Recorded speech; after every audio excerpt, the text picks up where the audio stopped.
C'est le fer de lance de l'armée française. Ils sont à la pointe de tous les combats.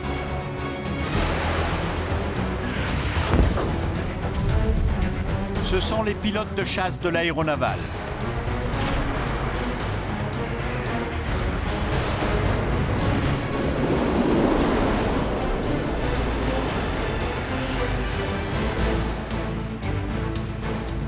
Ces hommes et ces femmes sont peu connus du grand public. De la Bosnie à l'Afghanistan en passant par le Kosovo, ils risquent leur vie, souvent au service de la paix.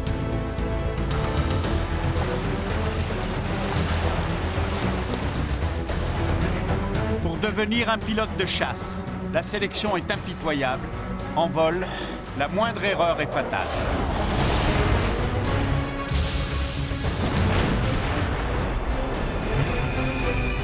Nous avons suivi ces hommes à l'entraînement, mais aussi en opération sur les théâtres de guerre les plus dangereux.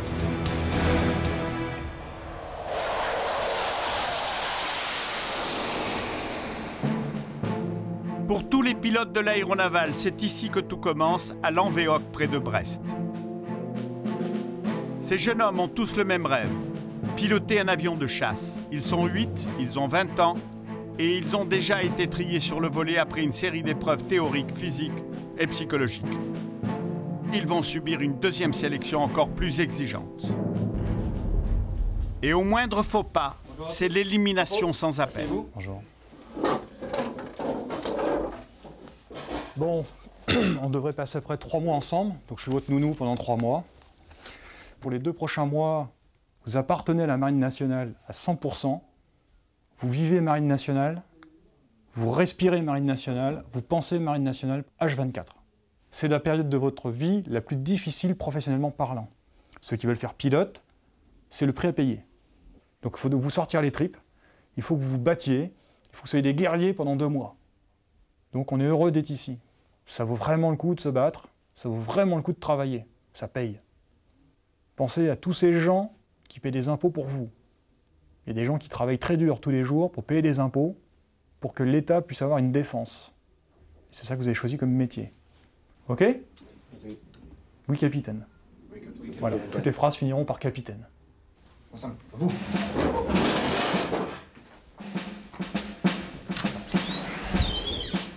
Ils sont militaires depuis ce matin à 8 h. On va leur donner un vernis militaire pour la semaine, des cours techniques. Et d'ici une quinzaine de jours, 3 semaines, ils vont partir en vol pour commencer une sélection en vol. L'aventure commence par un adieu au monde civil. Ça y est, là, vous dites au revoir à votre jean? Ouais. Ouais. Tout va bien. C'est fini, tant mieux. Pourquoi tant mieux? Ah, c'est la vie militaire qui commence. C'est ce qu'on a toujours voulu. Là, vous êtes militaire à partir d'aujourd'hui? Apparemment, oui. Depuis ce matin, 8 h. Louis a 20 ans. Avant de venir ici, il était étudiant en maths. C'est quoi ton joli petit nom, toi? Jean-Baptiste vit à Lunéville. Il vient de la fac de sciences. J'attends ça depuis un petit moment. Montre-moi-le. Tu le mets à côté parce que Depuis tu vas combien de en avoir temps? besoin. Depuis que j'ai décidé La d'être ceinture pilote. et sa boucle. C'est-à-dire, t'avais quel âge? Ok, c'est bon. Donc, j'ai commencé à vouloir être Le pilote quand survêtement. j'avais une dizaine d'années. Montre-moi le survêtement. Mais après, vraiment, le militaire, ça Tiens, m'est le venu sac un à peu partage après. d'une main. Et plus ça va. La veste, jette-la par Ces terre. derniers mois, là, j'avais vraiment envie de mettre entre Voilà. Mets ton guillemets. de Ça fait vraiment plaisir. Mets ton bas de jogging. Suivant. Vincent est strasbourgeois, étudiant en maths sup. C'est la première fois que je me la treillis et Alors? ça le sent un petit peu là. J'attends avec impatience la combi de vol, parce que là ça va être encore autre chose. Ah, c'est pas de suite. Hein. Il va Puis, falloir attendre encore un petit peu. Je vais Allez, faire mon mieux tes pour y chaussettes. arriver. Tiens, essaye ça.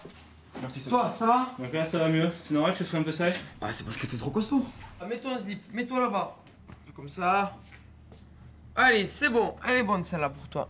Allez, l'emblème. Prends tout Ces jeunes gens qui vivaient hier encore chez leurs parents vont se surpasser pour prouver qu'ils sont capables de devenir pilotes de chasse. Je crois que c'est le début d'une grande aventure. Qui, je l'espère, ira très loin. Ok, enlève ton jogging. Suivant. Ensuite, le ceinturon.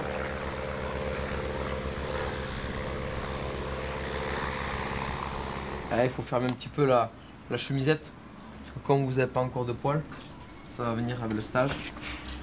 Après, vous pourrez l'ouvrir. Bon. Et je mets où ça? Enfin, il ressemble à quelque chose. Section en avant, marche. 1, 2, 1, 2, 1, 2. Deuxième étape avant de voler, il faut d'abord apprendre à marcher au pas. Plus fort les gars, je veux vous entendre. Et les débuts ne sont pas toujours faciles. Halte. À gauche. Gauche. Reposez. Sac. Des fois, j'ai vu des gars marcher ici au pas, mais c'était à se bidonner parce que ils se tordaient dans tous les sens. Et puis en vol, ça fait de très très bons pilotes. On arrive à se faire au bout d'une semaine ou deux, quand on les appelle, des choses comme ça, en voyant le déplacement, on voit le dynamisme de la personne, on arrive à voir ça. Mais alors le marcher au pas n'est pas un critère de qualité, pas du tout. Qu'est-ce qu'on attend d'eux? Qu'ils soient des bons pilotes ou des bons militaires? Bah les deux. Compère.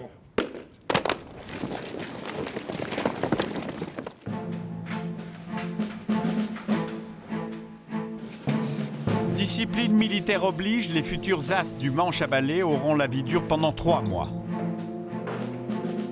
À Lanvéoc, on est loin de Top Gun et des films hollywoodiens.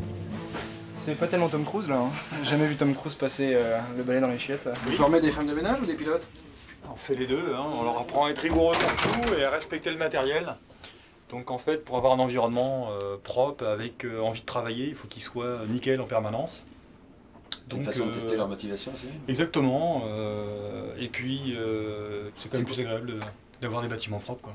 Là, je vais ranger tout ce qui est couloir, escalier de la 50S. C'est cool. Bah, chacun sa place, donc on commence comme ça. Peu importe les corvées pour ces jeunes gens, piloter est un rêve d'enfant qui ne les a jamais quittés. J'ai commencé à l'âge de 5-6 ans avec mon oncle qui faisait pas mal de maquettes. Et au fur et à mesure, il m'expliquait un petit peu, parce que lui voulait être pilote de chasse avant. Et puis il n'a pas pu parce qu'il n'avait pas les yeux pour. Et puis du coup, à force de rentrer dans sa chambre, il y avait des photos partout, des maquettes, et puis je suis tombé amoureux de ça. Et t'as fait des maquettes aussi? Comme ça, j'ai fait des maquettes aussi, et puis c'est comme ça que c'est passé, quoi. Enfin, je lisais Bugs Bunny quand j'étais petit, quoi. Comme tout le monde, enfin, je pense que c'est presque tous ceux qui sont ici. Bugs Bunny, c'est le plus grand pilote de chasse en BD, quoi. Quand j'étais petit, déjà, ma mère voulait que je devienne pilote de ligne. Elle aurait bien aimé être elle-même hôtesse de l'air donc pilote de ligne, ça lui aurait bien plu. Et puis finalement, j'ai un peu évolué. Et maintenant, le mieux pour moi, ce serait pilote de chasse, mais pilote d'hélicoptère ou de multimoteur dans la marine, ça serait très bien aussi, quoi. Ouais. Elle serait contente si t'étais pilote de chasse alors? Ah bah, je pense qu'elle serait ravie. Ouais. Et moi le premier. On va travailler comme ça. Pour le moment, ils sont au sol et l'adjudant ne fait pas de cadeaux.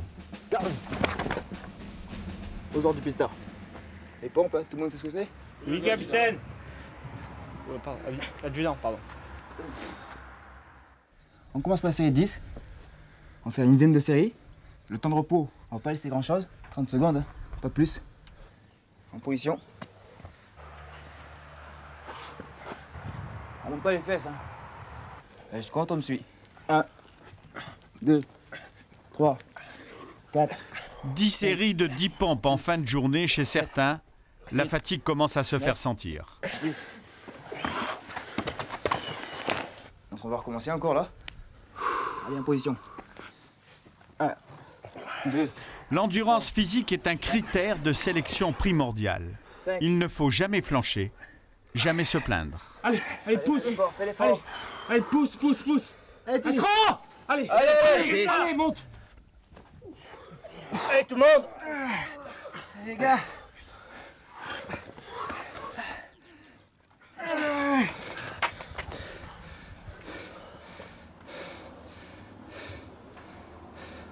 Et les exercices physiques s'enchaînent à un rythme infernal. Je veux plus vous voir. Restez là, je veux plus vous voir. Restez sur place. Allez.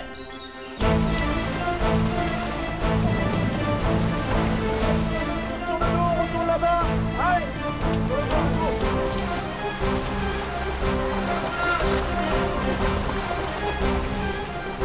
Allez, on fait des buts. Allez. On fait des buts. Le but est aussi de tester la motivation des candidats.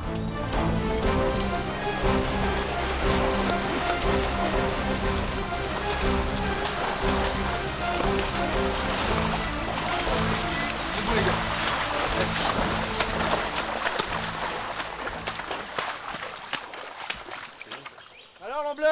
On avait peur de l'eau. Ça y est, vous êtes servi? Je suis patron. Bien. Donc bien sûr, la semaine prochaine, un short t-shirt, nickel. Oui, patron. À l'Anvéoc, la discipline se prolonge, même la nuit. Il est 10h28, 2 minutes avant le couvre-feu. Là, on se dépêche. Il y a un couvre-feu. Ouais, comme on est encore en stage militaire, on applique les ordres. Voilà. Demain au réveil, commence le premier test éliminatoire pour les 8 candidats. C'est l'heure des dernières révisions.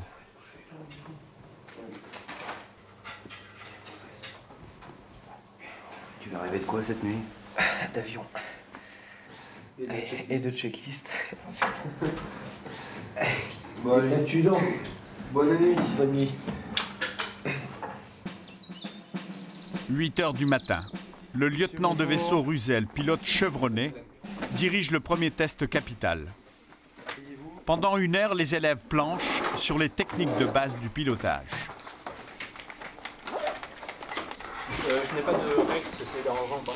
C'est comme tu veux. Si tu veux faire des dessins dégueulasses, ben, tu les fais à main levée. Si tu veux faire des dessins propres, tu les fais avec une règle.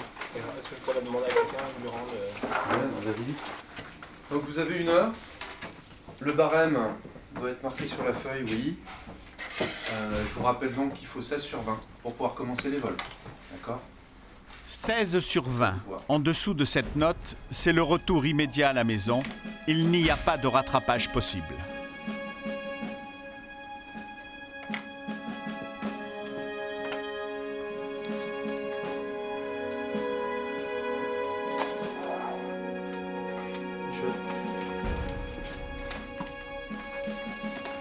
Fin du test.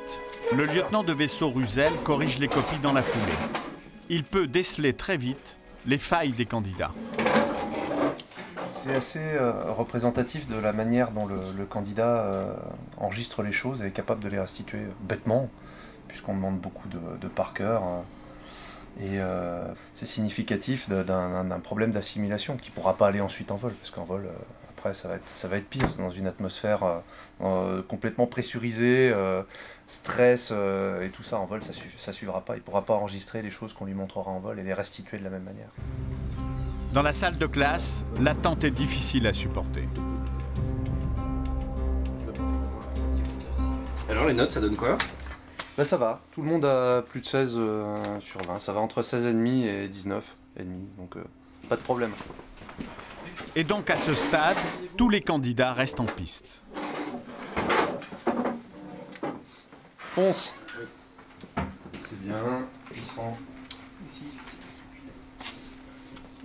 Ok, la palme. Merci. Moreau. Allez, eh bien, il est 16h40 pile. L'heure du dégagé, vous êtes libre. J'ai bien flippé pendant qu'il corrigeait les copies. Et donc on a eu... Enfin, j'ai eu 18,5. Ouais. Et notre instructeur principal nous a demandé d'avoir au moins 18. Donc le contrat est rempli, ça fait plaisir. Mais comme nous disent les instructeurs, c'est pas parce que j'ai 18,5 que je dois être content. Le but c'est d'avoir 20. Et si j'ai eu 18,5, c'est que j'ai fait des erreurs. Maintenant il faut que je regarde quelles erreurs j'ai fait. Et il faut que je les corrige rapidement. Il faut que ce soit dans cet état d'esprit jusqu'à la fin, si j'ai envie de réussir.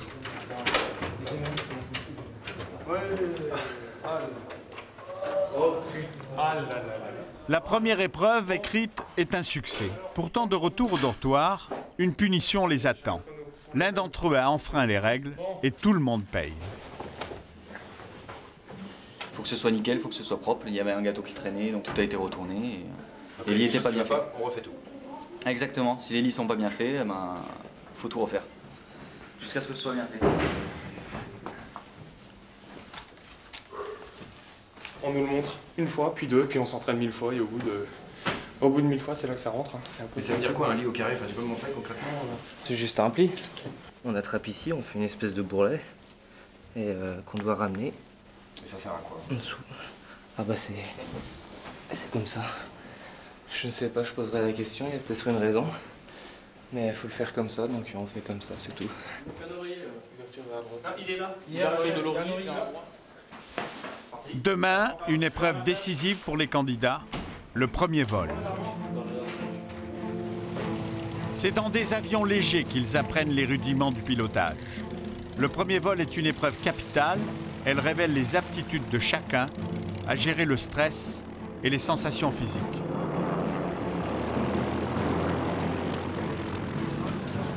Jean-Baptiste est perturbé et du coup, il en oublie l'essentiel. Vas-y, réessaye. On est parti. J'ai oublié mon casque. Va chercher ton casque alors. Il n'est pas le seul, tous les candidats ont le trac. Là, le stress, il vient du fait que c'est vraiment mon rêve que je suis en train d'essayer de réaliser, quoi. Et vu que c'est une sélection, si je me plante, ça sera perdu, quoi. Donc, il faut à la fois que j'essaie d'évacuer, mais pas que je perde de vue que c'est ça que je veux faire, quoi. Vincent, lui, préfère ne pas répondre aux questions. Je suis à fond dedans. Là. Si ça vous dérange pas, je suis à fond. L'exercice est simple. Chaque candidat doit reproduire ce que lui montre le moniteur. Simple, mais pas toujours facile.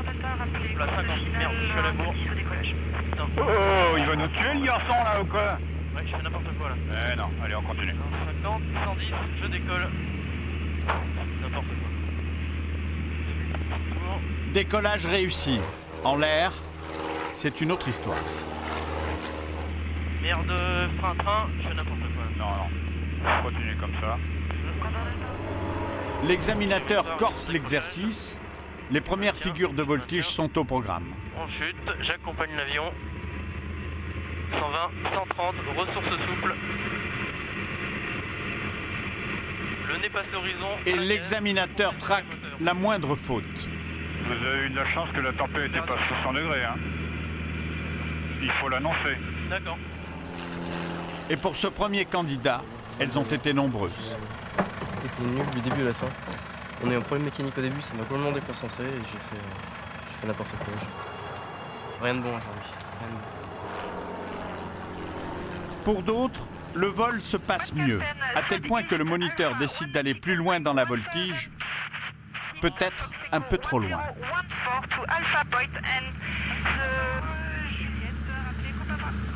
Alors, Juliette. Ok. Je me sens pas très bien. Tu te sens pas très bien?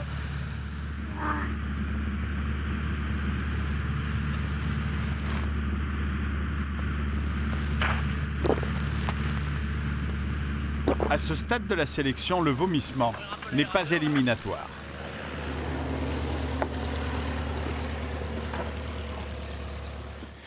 Non mais il était peut-être un peu ému, c'était la première fois ici, c'est pas non plus un vol de tourisme quoi, donc il y a des gens qui vomissent pendant très longtemps, qui s'accrochent et tout ça, et moi j'ai jamais trop eu de problème vis-à-vis de ça, j'admire les gens qui vomissent, remplissent leur sac, qui ferment le sac et après ils continuent à faire la mission. Franchement, moi je dis chapeau, hein, ça doit pas être facile. Hein. Je vais me désennacher, faire l'autocritique et puis savoir d'où ça vient pour pouvoir mieux appréhender le vol sans être malade. Le docteur Bombert, spécialiste de médecine aéronautique, essaie de trouver l'origine de son malaise. Donc aujourd'hui, raconte. Au bout de demi-heure, j'étais pas spécialement bien, mais ça allait encore. Puis après, à la fin de l'émission, il m'a proposé de faire de la voltige. Et après la voltige, j'ai accepté pour voir comment ça allait se passer. D'accord. Et après la voltige, j'ai tourné. Ok, tu as eu les commandes pendant combien de temps? Très peu, je pense que je les ai eu 5 minutes. 5 minutes à peu près. Ouais. C'est quelque chose qui arrive assez souvent sur les premiers vols, surtout chez les gens qui n'ont pas une grande expérience aéronautique. Mais même chez quelqu'un qui a une grande expérience aéronautique, il y a du stress, c'est des vols de sélection. Puis il y a un gros facteur qui fait que dans ce type de vol, ils sont malades, c'est qu'on leur montre comment faire le vol en palier, le virage. Et après, ils essayent de restituer, donc ils ont au total très peu les commandes en main. Et on sait très bien que comme sur une moto, quand vous êtes derrière et que vous maîtrisez rien, ça peut rapidement mal se passer en fait. Mais c'est vrai que toute la difficulté, c'est d'essayer de voir si les jeunes, pendant leur formation, leur sélection, c'est vraiment une accoutumance qui va être rapide, ou si réellement on est face à ce faible pourcentage de personnes qui de toute façon seront tout le temps malades en vol, où là, malheureusement, on est obligé d'arrêter leur sélection et de leur dire de faire un autre métier, quoi. Ok ? Je vais essayer. Pas d'autres questions? Non, c'est bon. Tiens, je te rends ta feuille bleue, de toute façon tu reprends les vols au plus tôt, et puis j'en parlerai à Rebelle. Très bien. D'accord? Allez. Bonne journée. Bon après-midi. Au revoir. Les premiers vols se prolongent tard dans la journée et Vincent et Jean-Baptiste sont satisfaits de leurs prestations. J'aime ça, c'est pas facile, c'est un vrai métier, mais on va tout faire pour y arriver, quoi. Ça faisait plaisir de voler, parce que ça fait un moment qu'on attend ça depuis qu'on est arrivé. En revanche, Sylvain est en mauvaise posture. Il a raté l'essentiel de l'exercice. Il sait que son avenir est compromis. Ça va? Pas assez rigoureux. Sur le maintien des vitesses, de l'altitude, de la sécurité, donc en fait tout ce qu'il fallait qu'on voit aujourd'hui. La sanction est immédiate. Le lieutenant de vaisseau Le Tellier lui annonce qu'il est convoqué devant un conseil d'instruction qui statuera sur son sort. Sylvain risque l'élimination. 9 fois sur 10, ils se mettent à pleurer. Hein. C'est un petit peu un rêve qui part, c'est une déception, c'est un échec. C'est pas marrant du tout. Hein. Ça prend les tripes. Hein. On arrête quelque chose de très important. Hein. On s'attaque à du professionnel, on s'attaque à un gagne-pain, on s'attaque à une passion, on s'attaque à tout ça. Une vie, c'est une vie qui est en train de changer. Ils se sont donné les moyens de pouvoir arriver jusqu'ici. Et puis sur la dernière marche, enfin une grosse marche à passer, ils la passent pas. Donc c'est très poignant, quoi. Ouais, très poignant. C'est très très dur. C'est pas un travail. Devant le jury composé uniquement de pilotes, pas d'avocats. Sylvain est chargé d'assurer lui-même sa défense. À vos ordres, capitaine. Bonjour Michotte, et vous ? Voilà, donc nous nous réunissons pour 3 fiches d'observation, ainsi qu'un vol noté insuffisant. Cela implique un conseil d'instruction. D'après vous, d'où viennent ces petits soucis-là ? Le matin, des fois je me réveille vers 4h du matin, donc je commence à penser au vol, et du coup j'arrive pas à m'endormir du tout. Donc ça c'est important. Après vous avez donc le stress. Donc c'est un petit travail à faire sur soi-même, donc continuez à faire du sport et travaillez pour vous-même, ne travaillez pas pour l'instructeur. Très bien, écoutez, nous allons nous concerter. Donc, je vous prie d'aller attendre en salle d'attente s'il vous plaît. Oui, capitaine. Sylvain restera-t-il dans la flottille? 4 hommes sont chargés d'en décider. Et il reste dans son cercle vicieux, là. Il va pas arrêter de stresser puis de continuer à faire des bêtises ponctuelles sur tout et n'importe quoi. En plus, visiblement, il a un problème de sens de l'orientation. Parce que bon, là, il sait toujours pas où sont les points de repère. Merci, quoi. S5, hein, ça commence à être critique, quoi. Là, bon, il va falloir qu'il fasse quelque chose, quoi. Hein.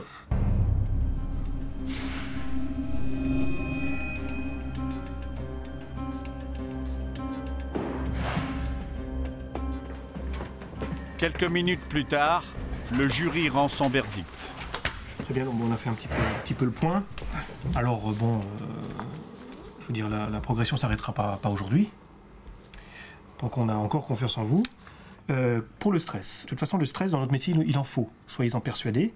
Quelqu'un qui ne stresse pas, c'est quelqu'un d'inconscient et il va lui arriver les bricoles un jour ou l'autre. Mais le stress vient également souvent de l'effet de surprise.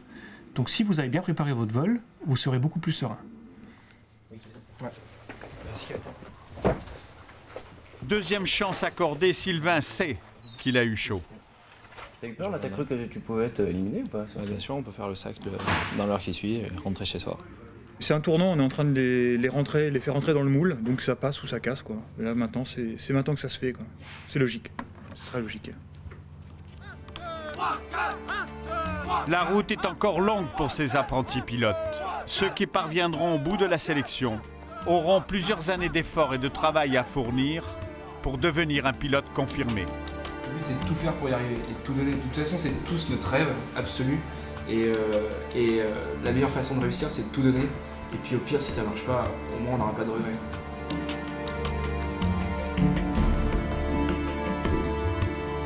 Bon, moi, c'est la seule chose qui m'intéresse, quoi. Je veux dire, il y a des gens qui sont faits pour sauver des vies, comme les médecins et tout. Moi, j'ai envie de servir, j'ai envie d'être au service des autres, de rentrer dans l'armée. C'est vraiment un truc que j'ai toujours eu envie de faire. On a vu de près, enfin de près, d'aussi près qu'on a pu le métier de pilote et voilà, moi ça, je pense que c'est vraiment ce qui me correspond et à cette heure-ci, voilà, j'ai envie d'aller au feu donc je suis ici. Jean-Baptiste a-t-il ce petit quelque chose en plus, ce don qui lui permettra d'entrer un jour dans la caste fermée des pilotes de porte-avions?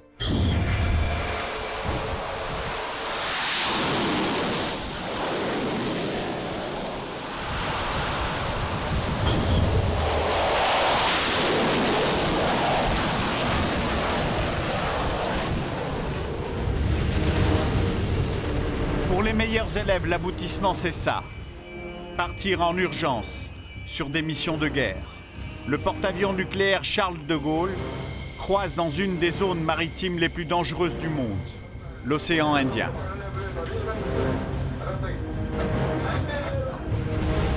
Le Charles de Gaulle, un aéroport flottant, 261 mètres de long, 75 mètres de haut sur 15 étages, qui avance à près de 50 km/h grâce à sa propulsion nucléaire. À bord, 2 flottilles de chasse, c'est-à-dire 23 avions de combat et 5 hélicoptères prêts à décoller de jour comme de nuit.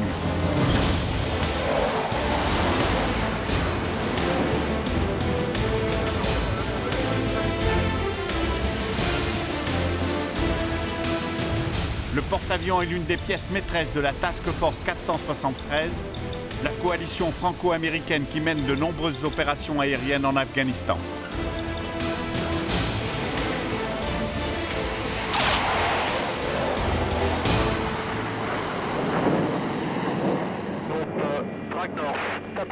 Autour du Charles de Gaulle, ses chiens de garde, des frégates anti-sous-marines à ravitailleurs et un sous-marin nucléaire d'attaque, celui qu'on ne voit pas venir et qui a changé la stratégie des mers.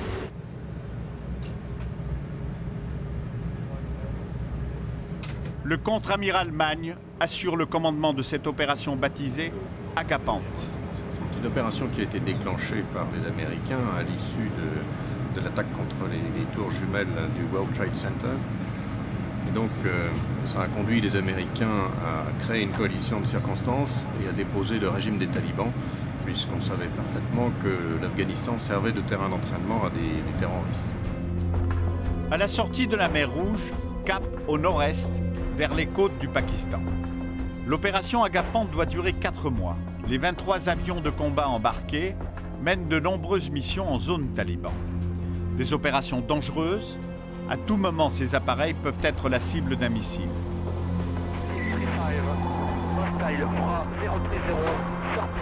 Objectif des pilotes, photographier le terrain, surveiller les mouvements de troupes talibans, venir en aide aux forces spéciales françaises et américaines en difficulté dans un accrochage au sol avec l'ennemi. Contraints à voler en rase mode pour prendre leurs images, les pilotes se mettent à portée de tir des canons ennemis. À chaque sortie, le risque est maximal.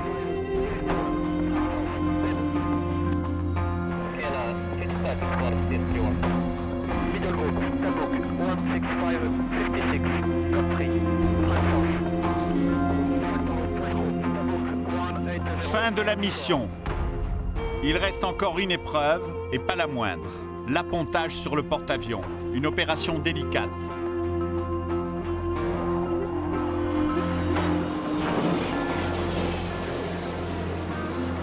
Derrière ce bouclier, les officiers apponteurs attendent le retour des chasseurs.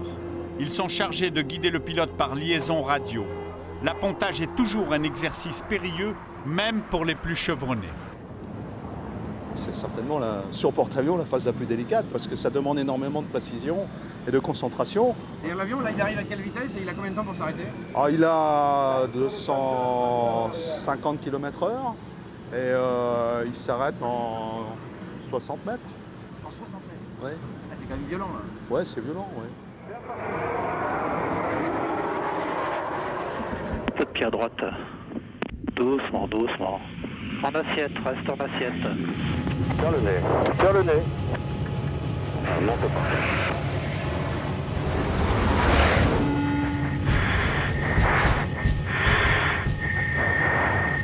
Quand tout va bien, on n'a rien à dire. On lui donne simplement le vent, qui est simplement un échange comme quoi la radio fonctionne. Et pour le pilote aussi, c'est une petite indication. Si le vent est fort, il va falloir qu'il mette un peu plus de moteur. Si le vent est faible, il mettra du moteur un peu plus sur l'arrière. Et on est un petit peu l'ange gardien du pilote, un peu, dans cette phase d'appontage.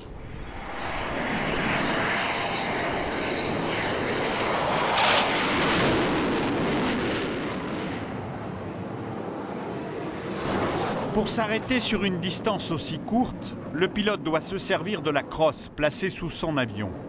Un crochet qui lui permet d'attraper un câble tendu sur la piste. Si le pilote rate le câble, il doit en urgence remettre les gaz. appontage réussi. Le pilote rentre sa crosse, le câble se remet en place pour l'avion suivant. Pour augmenter les chances du pilote, le porte-avions est équipé de 3 câbles. Dans le jargon, on appelle ça les brins d'arrêt.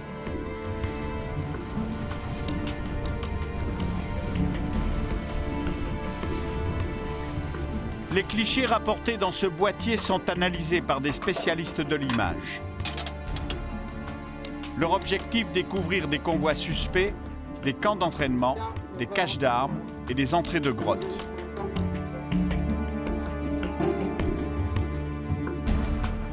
Il y a 2 ans, les forces spéciales françaises avaient formellement identifié la présence d'Oussama Ben Laden.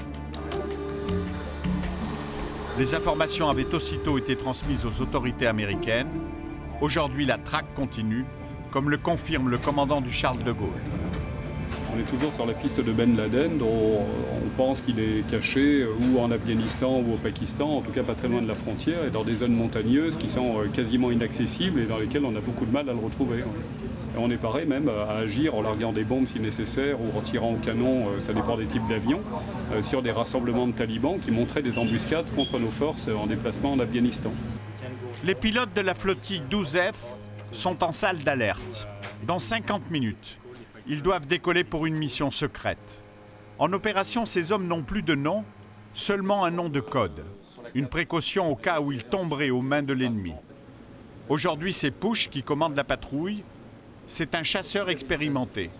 Et dans quelques minutes, il sera peut-être amené à faire usage de ses armes, à délivrer de l'armement, comme ils disent, avec pudeur. Chaque fois qu'on délivre de l'armement, il y a de la vie humaine en bas. Et c'est pas comme dans Top Gun où on délivre de l'armement pour délivrer de l'armement. Il y a une prise de conscience qui est forcément importante. Et je crois que dans la réflexion de chaque pilote, il y a cette notion de un jour, je vais aller à la guerre. Et forcément, si je vais à la guerre, avec les armements actuels, eh bien, je tuerai. Ça me paraît clair. Et donc, quelque part, c'est un peu comme au temps des cow-boys et des Indiens, c'est-à-dire que quand ça commence à chauffer, eh bien, il faut d'une part arriver à sauver sa peau, et puis si on se fait forcément, entre guillemets, targeter, c'est-à-dire qu'on veut nous abattre, eh bien, c'est le premier qui tire et qui fait but qui a gagné. Donc là, l'instinct de survie va faire qu'on va faire en sorte de tirer le premier.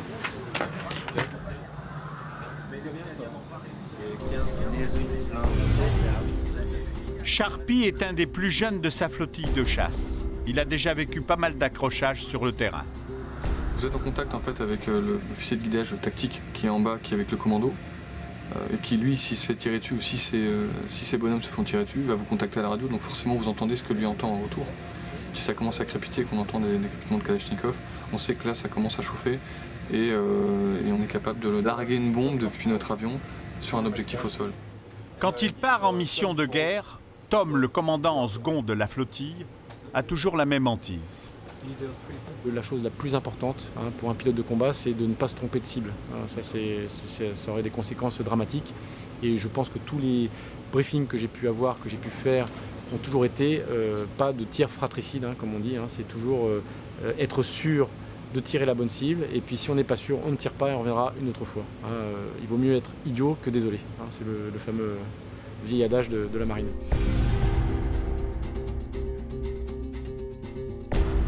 Dernière précaution avant le départ, vérifier l'équipement et surtout le matériel de sécurité.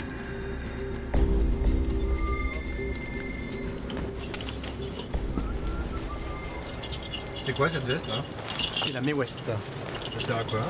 En cas d'éjection, en fait, ça nous permet de pouvoir flotter dans l'eau en fait, sans avoir besoin de nager, tout simplement.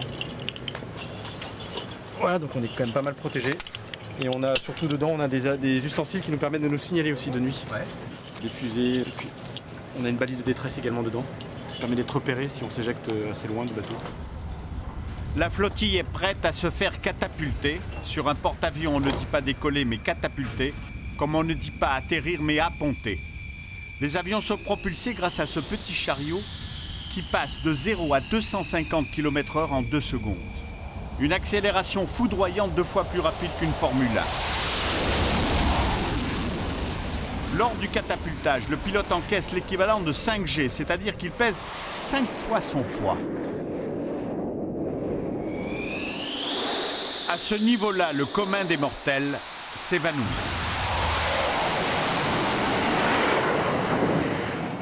Les pilotes testent leur capacité à résister dans un appareil de torture, la centrifugeuse.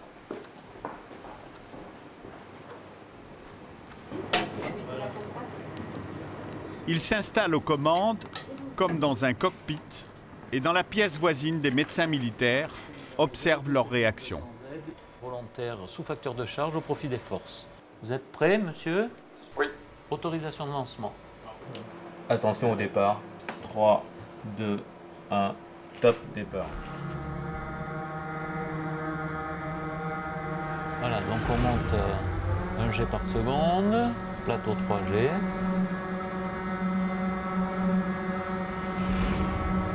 Pour monter à 5G, 3, 2, 1, top montée.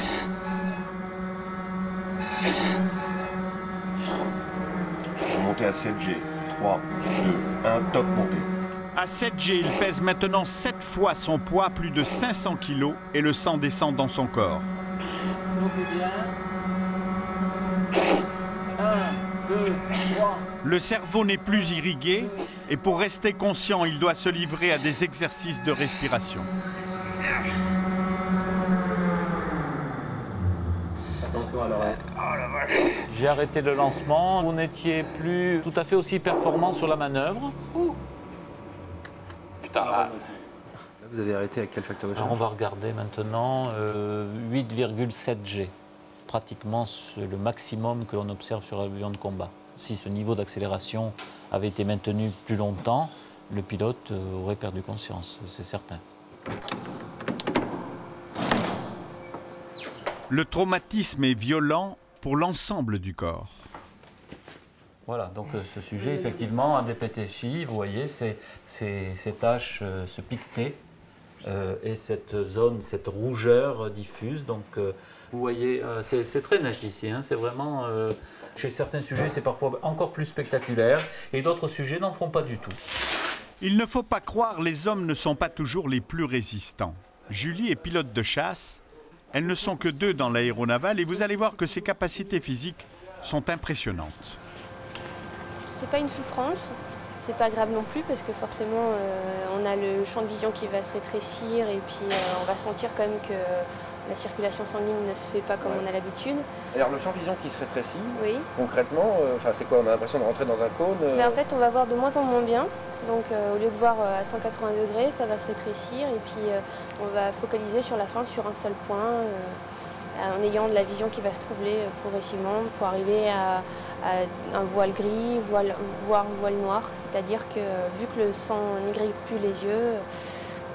Voile noir, c'est-à-dire on est aveugle?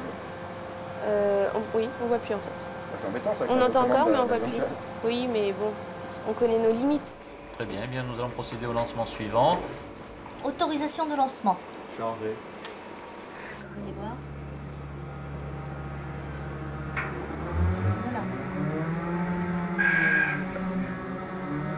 Montez à 5G. 3, 2, 1, top. 1, 2, 3, soufflez. 1. À 5G, tout va bien. Montez à 7G. 3, 2, 1, top montée.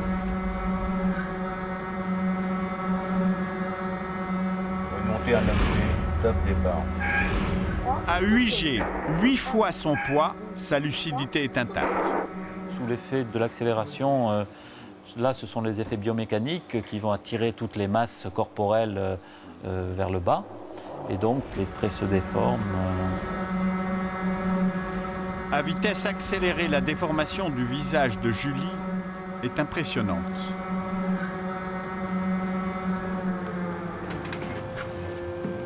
À la sortie, Julie paraît être en forme. J'étais déçue de ne pas pouvoir monter au-dessus du G en fait. J'ai essayé de monter le plus que je pouvais. Effectivement, la machine s'arrête à 8. Donc... Et ça n'a pas l'air de te perturber plus que ça, toi? Non, moi ça me dérange pas. C'est pas un souci, ça n'a jamais été un souci. Et j'ai mon call sign qui vient de là d'ailleurs. C'est quoi ton poste? C'est timber, parce que je tire facilement les jets, on va dire, et parfois je tire trop de jets même en vol. Et ça m'est arrivé aux États-Unis pendant un exercice au simulateur de tirer trop de jets. Et donc on m'a dit que j'étais une bûcheronne. Et vu que le cri du bûcheron c'est timber aux États-Unis, bah, c'est resté. La bûcheronne de l'aéronavale. La puissance de l'accélération n'est pas la seule difficulté lors du catapultage. La moindre erreur peut être fatale, comme le montrent ces images.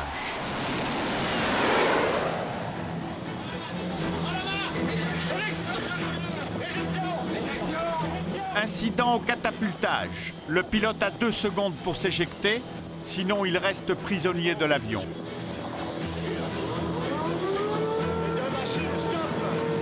Le pilote a réussi à s'en sortir, l'hélicoptère de bord le repêche en mer.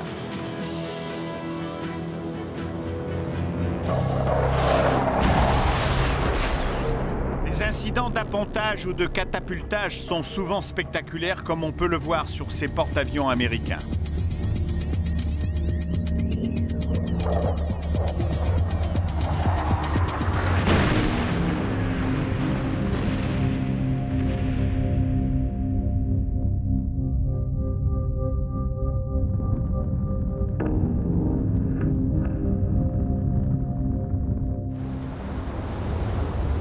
Le Charles de Gaulle croise à proximité des côtes du Pakistan.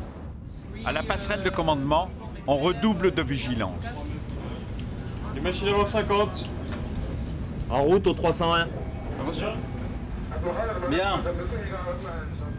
Voici l'homme qui tient la barre du porte-avions nucléaire. La barre, c'est ce petit joystick, une tige de métal de 10 cm à peine, qui permet de manœuvrer le mastodonte. Quand tu bouges, tu sens le bateau, enfin, tu sens les mouvements derrière? C'est léger, ouais. Ça dépend de la mer. Mais on ressent quand même... Machine avant 80. Ouais, pas grand-chose hein, quand même. Non. Aucune sensation à la barre et pourtant le Charles de Gaulle est un géant des mers. 40 000 tonnes d'acier. À bord, un équipage impressionnant. C'était une communauté humaine de presque 2000 personnes, donc déjà un village conséquent avec tout ce qu'on retrouve dans une petite ville. Oui, c'est une ville flottante. C'est une ville flottante, oui, absolument, oui. Pas de cinéma ni de boutique. Le hangar des avions fait office de salle de sport et il est possible de faire son jogging à n'importe quelle heure du jour ou de la nuit entre un super étendard, un Rafale et un missile.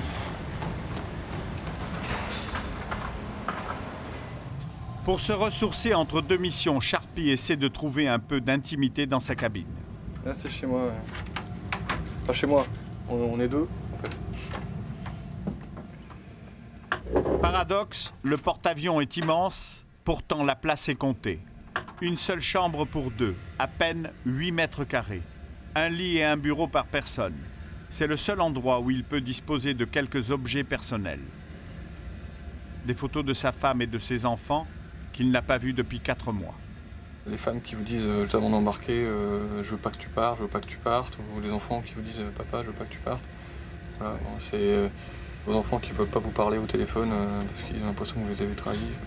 Ma fille veut pas trop me parler, mais bon, elle est un petit peu jeune, donc je m'y fais. C'est déjà arrivé, les enfants qui, au retour d'une grande mission, veulent pas parler à leur papa pendant 3 semaines, font la tête.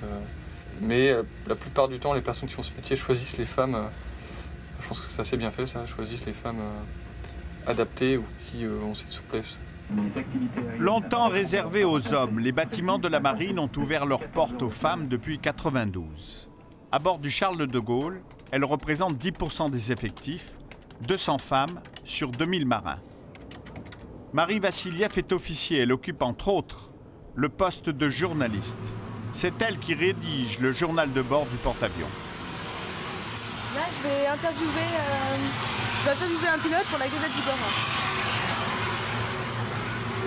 Parce que nous avons une gazette à bord et traditionnellement, je fais une interview à chaque fois que le numéro, pareil, il y a toujours une interview de quelqu'un. Et là, cette fois-ci, j'ai choisi d'interviewer un pilote. Le pilote, c'est Sharpie, l'un des plus jeunes de la flottille de combat. Comment ça se passe? C'est quoi les rapports humains? Il faut toujours être au niveau, il faut qu'on ait confiance aveugle les uns avec les autres. Les rapports humains que tu peux avoir à terre, en vol, ils sont exponentiels. Marie a toujours su qu'elle s'engagerait dans l'armée. Chez les Vassiliev, on est militaire de génération en génération. Une vingtaine du côté de mon grand-père. Mais c'était lui dans la Royale Russe, jusqu'à donc ce que mon arrière-grand-père arrive en France et recommence tout à zéro, parce qu'au départ il était capitaine, il a tout recommencé à zéro. Et puis il a transmis sa passion à son fils, mon grand-père, qui est l'amiral Vassiliev en retraite. Puis bon, mon père est médecin de marine et en fait il y a quasiment que des militaires dans la famille. Génération. Voilà. Là tu vas où, Marie? Bien là je vais dans mon poste. C'est quoi ton poste? C'est là où je dors, c'est là où je vis, c'est là où je me réfugie. Ah oui, tu habites à la cave là? Oui, c'est ça, oui. N'empêche que sérieusement, ils appellent ça la soute à midship. Ou plutôt la soute à midshipette, puisque c'est un poste féminin. Midship, ça veut dire quoi? Alors, midship, c'est le plus jeune officier du bord, en fait. C'est le. Le midship a un rôle particulier. Tiens, voilà quelque chose qui m'a surpris quand je suis arrivée. C'est les traditions à bord. Ouais. Oui. T'es la plus jeune officier à bord? La plus jeune officier du bord, oui. T'as quel âge? J'ai 23 ans. Et depuis quelques semaines, elle est fiancée avec un pilote qu'elle a rencontré sur le porte-avions. Ça a commencé par de grands éclats de rire. On a passé toute une soirée à ne raconter que des bêtises. Et je crois que je me suis jamais sentie aussi bien que ce soir-là. Après, il m'a montré son superbe avion. Donc il m'a assise aux commandes, il m'a expliqué. Voilà. C'est une histoire qui va continuer au-delà de la mission Agapante. Ah oui, je pense, oui, puisqu'il m'a notamment demandé en mariage à bord du porte-avions. Donc je pense que oui. On s'est fiancés à l'escale de Dubaï. Et enfin, bon, là, je vais me vanter, tant pis. Je préfère mon histoire à celle de Top Gun. Je la trouve plus romantique. Et on ne verra pas son pilote préféré, il a dû débarquer à la dernière escale. Lui, c'est Harpic. C'est mon doudou, en fait. Plus exactement, c'est le doudou de mon chéri et on a échangé de doudou. Moi, je lui ai filé mon petit lion que j'avais surnommé Croquette et il m'a donné son canard Harpic. Les pilotes de chasse ont des doudous? Ah, je sais pas, lui, toujours, elle en a un, ouais. Mais c'est génial parce qu'ils font un métier très dur, mais ils sont au contraire vachement, hyper accessibles et hyper sympas. Hein, enfin, et oui, ils ont des doudous. Donc là, dans ton petit chez toi, t'as des photos de lui? Oui. Tu peux nous les montrer? Ah bon, c'est un peu secret, mais d'accord. Bon, j'en montre une ou deux. Voilà, par exemple, dans son avion. Celle-là, c'est une de mes préférées. Ouais.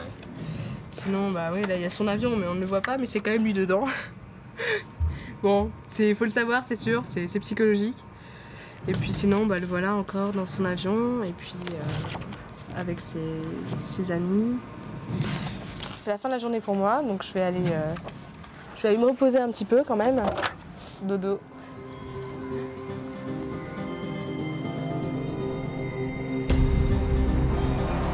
Quatre mois de mer, 53 000 km parcourus, l'opération Agapante touche à sa fin.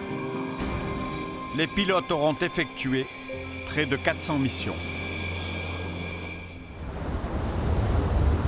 Quand il n'est pas sur un théâtre de guerre, le Charles de Gaulle remplit d'autres missions plus confidentielles. C'est le terrain d'entraînement des avions du futur. Le commandant accepte d'en parler. Le bateau est d'une certaine façon prêté aux industriels pour leur permettre de tester de nouveaux équipements, de tester de nouvelles configurations, de nouveaux armements qu'on accroche sous les avions et pour vérifier que dans toutes les phases de mise en œuvre à bord, le catapultage, l'appontage, eh bien, ces équipements sont bien fixés, qu'ils résistent à l'accélération ou à la décélération sur un porte-avions. Dans la guerre économique que se livrent les constructeurs, l'avance technologique est un atout majeur. Elle peut permettre à la France de décrocher de nouveaux marchés. Aux commandes de ces avions expérimentaux, des pilotes d'essai aux capacités hors normes. L'homme qui pose son Rafale sur le porte-avions est une légende dans la marine. Qui est le pilote là dans le Rafale? C'est GG, c'est Éric Gérard. Ouais. C'est d'ailleurs un ancien marin qui a servi pendant une bonne quinzaine d'années, je crois, dans la marine, qui était pilote de Super Étendard et qui donc en plus connaît bien le milieu, ce qui lui facilite les choses en termes d'intégration humaine et en termes de pratique de l'appontage et du catapultage.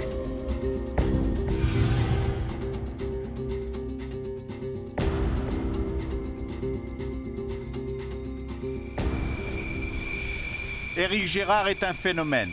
À 50 ans, il est l'un des rares à garder les commandes d'un avion de chasse.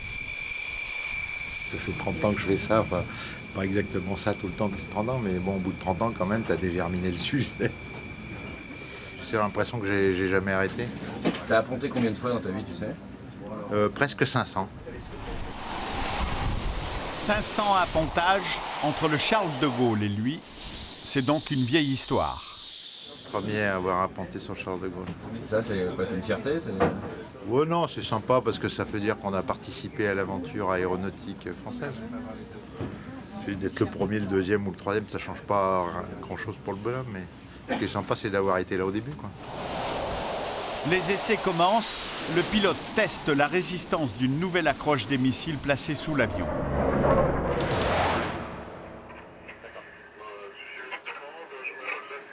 En coulisses, une batterie d'ingénieurs et de techniciens enregistre les paramètres du vol. 300 pieds. Eric doit réaliser un touch and go, c'est-à-dire poser les roues de son avion sur la piste en pleine vitesse et redécoller aussitôt. L'attache des missiles doit résister au choc.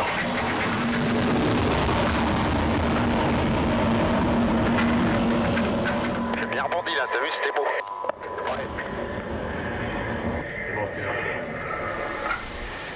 Fin des essais, apparemment les missiles sont restés accrochés. À bord. À nouveau.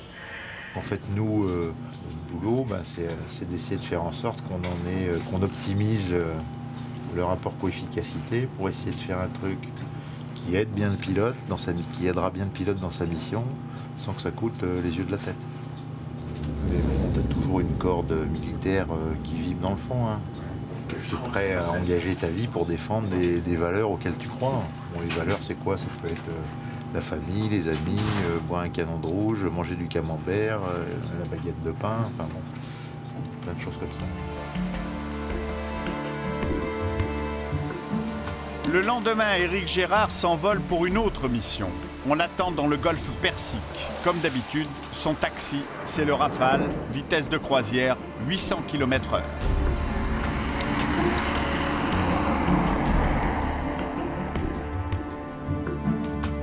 Destination Dubaï, l'un des Émirats les plus riches du monde. Le Las Vegas du Moyen-Orient. Des buildings jaillis du désert. Une économie bâtie sur le pétrole. Un royaume de milliardaires. Tout à Dubaï appartient à un seul homme. Le Cheikh Al Maktoum, une des plus grosses fortunes de la planète. Pour promouvoir le plus grand aéroport du monde qu'il se fait construire à Dubaï, le Cheikh Al Maktoum s'est offert un salon aéronautique géant. Tous les fabricants d'avions du monde se bousculent pour vendre leurs derniers modèles. Les contrats se chiffrent en milliards de dollars.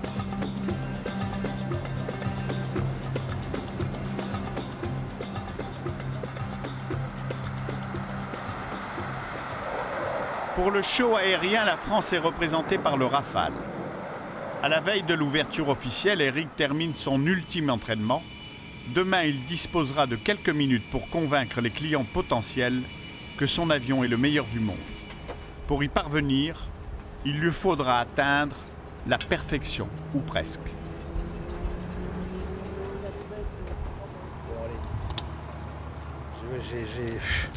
J'ai voulu essayer la barrique à passage long, mais quand j'ai vu la vitesse à laquelle il voulait tourner, j'ai dit non, je ne fais pas.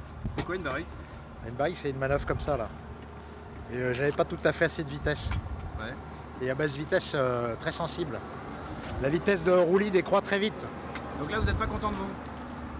Bon, je suis pas mécontent de moi, mais il faudrait juste que j'ai 20 nœuds de plus à l'entrée pour la barrique pour faire le passage lent.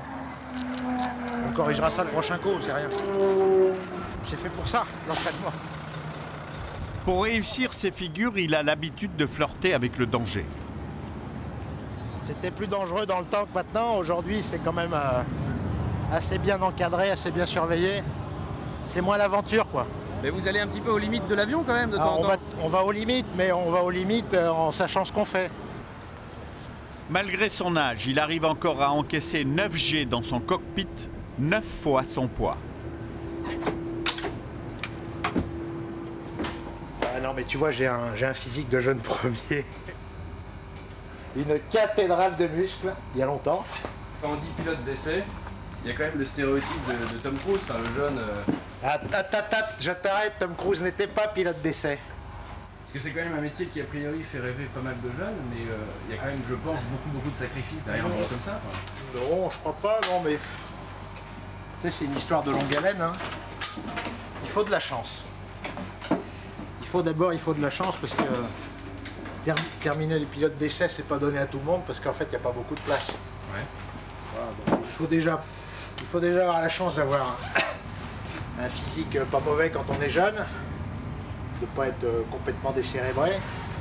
Après, il y a ceux qui se tuent parce que de temps en temps, tu fais des conneries.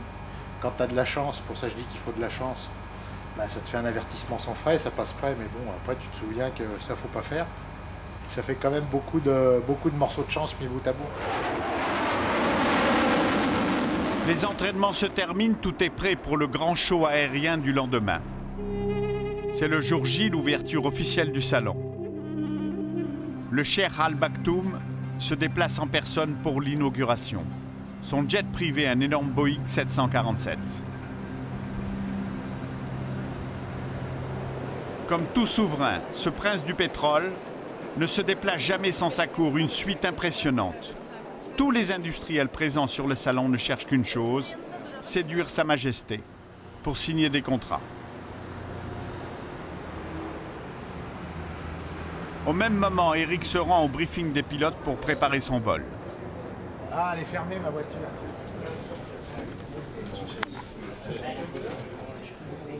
Dans cette salle, les meilleurs du monde, l'élite des pilotes d'essai.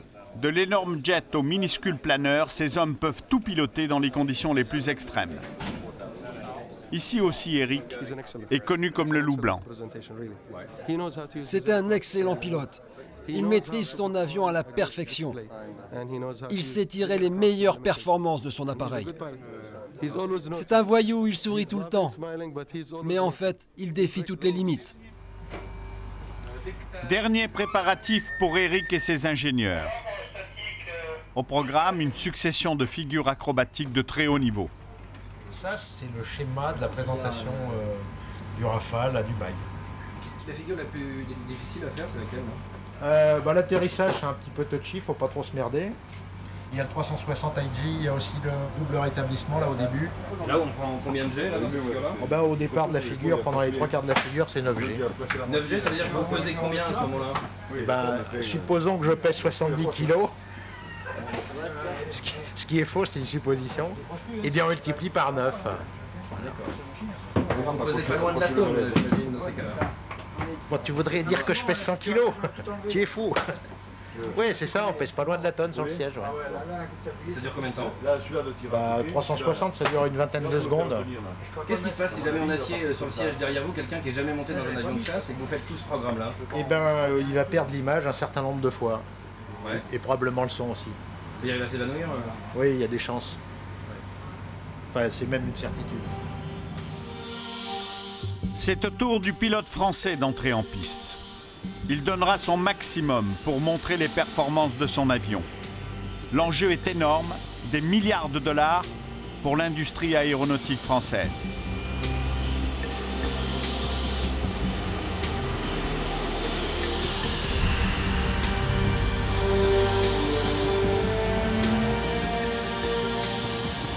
Allez, on se concentre.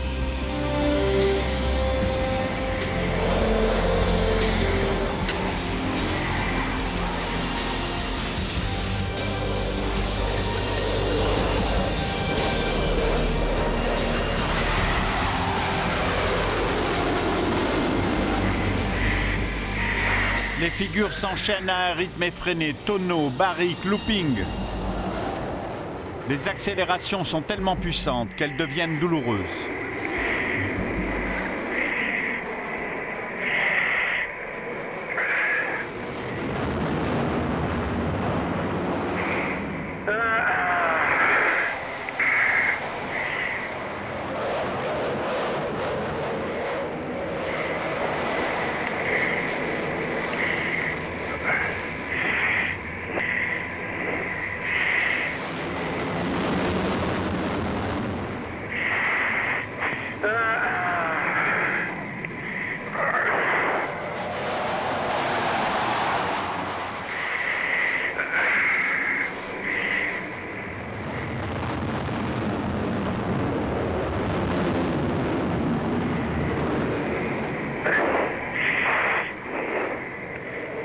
démonstration ne doit pas dépasser 7 minutes. 7 minutes pour montrer tous les talents de l'avion.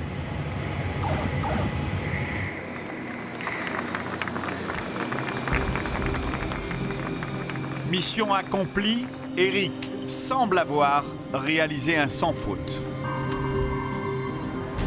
Bon, maintenant, je commence ma carrière de postier. Là, je change de monture. J'ai 2 moteurs, 2 cuisses. Allez. Voilà, bon Bernard, je t'attends ou quoi? T'as vu serrer le virage, même sur le parking. Pour vendre des Rafales au Moyen-Orient, une démonstration en vol, aussi réussie soit-elle, est loin d'être suffisante. Convaincre les acheteurs est un travail de longue haleine.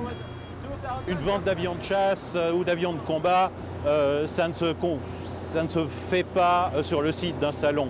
Un avion de combat, ça se vend à une armée de l'air au terme d'un processus qui est extrêmement long et au bout de nombreuses étapes. En coulisses, la concurrence est rude. Les Américains, plus gros constructeurs d'avions au monde, sont les vedettes du salon. Dans le ciel, leurs dernières innovations technologiques comme cet avion furtif de la dernière génération.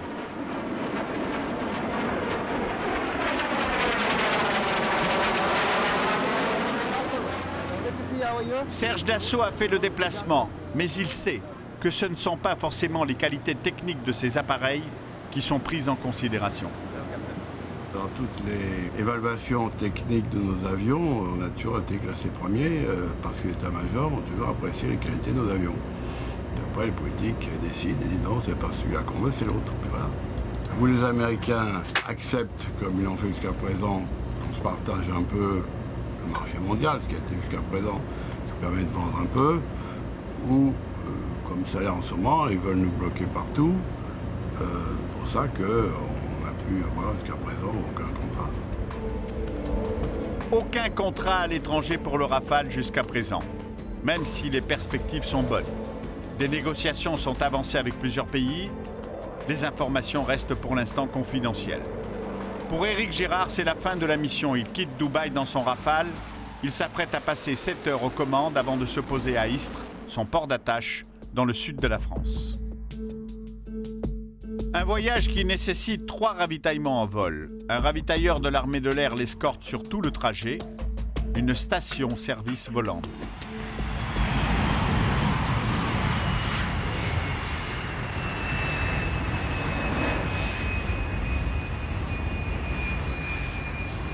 Le ravitaillement en vol est une manœuvre apparemment simple, qui demande, vous allez le voir en réalité, une extrême précision.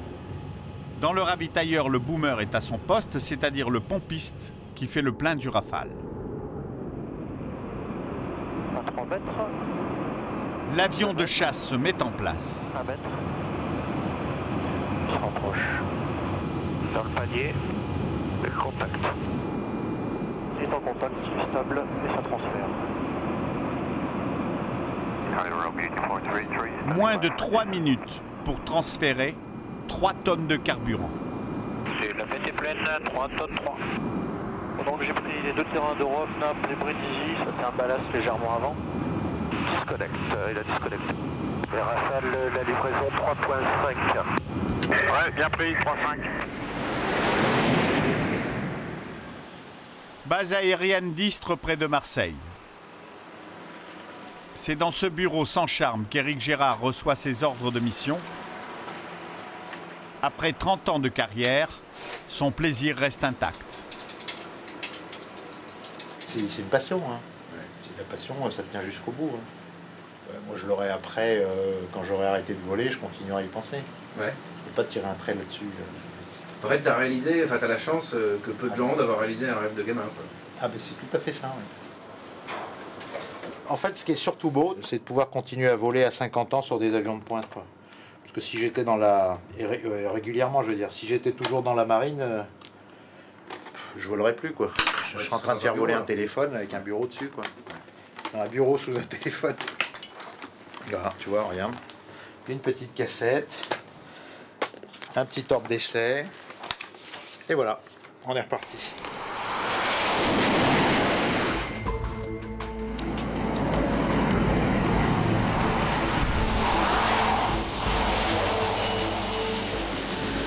Voler dans un avion comme ça, c'est magique déjà.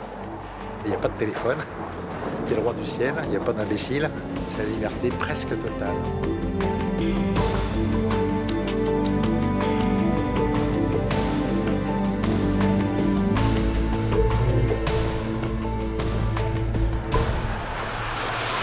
À l'école des pilotes de l'aéronavale, Sylvain a été éliminé. Il ne sera jamais pilote de combat. Pour Vincent, Jean-Baptiste et Louis, l'aventure continue. Sur le Charles de Gaulle, Tom, Charpie et Push sont toujours en alerte, prêts à répondre à des appels d'urgence. Quant à Marie, elle a épousé son pilote de chasse dans le courant de l'été.